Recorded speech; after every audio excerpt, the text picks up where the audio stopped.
최근에 중국 증시 변동성이 확대가 되면서 저가 메리트가 발생할 만한 구간까지는 하락은 했는데 문제는 상승을 할 만한 모멘텀이 없다는 겁니다. 경제 성장률 전망치는 계속해서 하향 조정이 되고 있고요. 중국 정부에도 기대할 만한 모멘텀은 거의 없는 상황인데요. 중국과 관련한 이슈 알아보겠습니다. 미중산업경제연구소의 조용찬 소장입니다. 안녕하세요. 예, 안녕하십니까. 네, 먼저 최근에 글로벌 투자은행들이 중국의 경제 성장률 전망치를 계속해서 하향 조정하고 있다는 소식인데요. 평균적으로 보자면 어느 정도까지 내려갔습니까? 네, 지금 현재는 7.4에서 7.5% 전후까지 내려왔는데요. 아무래도 수출의 성장 동력이 약하고요. 재고 조정도 지금 늦어지고 있기 때문입니다. 여기에 최근 들어와서 지방 정부의 부채 문제라든지 환경오염, 부동산 거품, 부정부패 문제로 인해서 심각한 금융사고나 그 사회적인 갈등이 계속 고조되고 있기 때문에 앞으로 4, 5년 뒤에는 만약에 중국 경제와 관련해서 좀 돌발 위기가 발생한다면 3%대까지 추락할 수 있다는 보고서들이 계속 나오고 있습니다.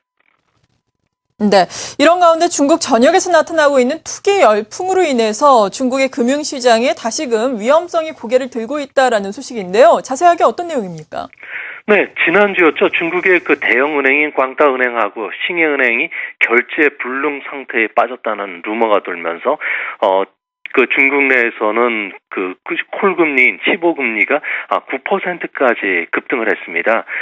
최근 들어와서도 우리나라 특정 금정 식탁과 같은 자산관리 상품 쪽과 같은 그 재테크 상품이 원금 보장은 물론 10%의 고금리를 계속 팔아왔는데요.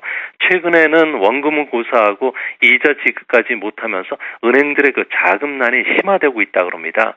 여기에 중국 정부가 1월부터 4월까지 무역 통계의 그 허위 수출 지표들을 보니까 무려 750억 달러가 그 가짜로 밝혀졌고요.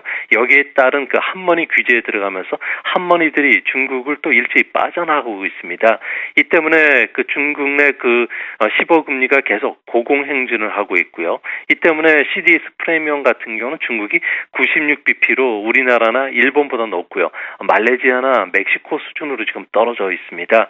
이제 문제는 15금리가 계속 고공행진을 하면서 은행들이 7에서 9% 금리로 조달한 자금 가지고는 재테크 상품의 그 10% 이자 지급도 못하는 상황에 취하고 있는데요. 중국 내 그 다단계 금융사고뿐만 아니라 문어발식 재테크 판매가 이제 한계에 봉착을 했고요.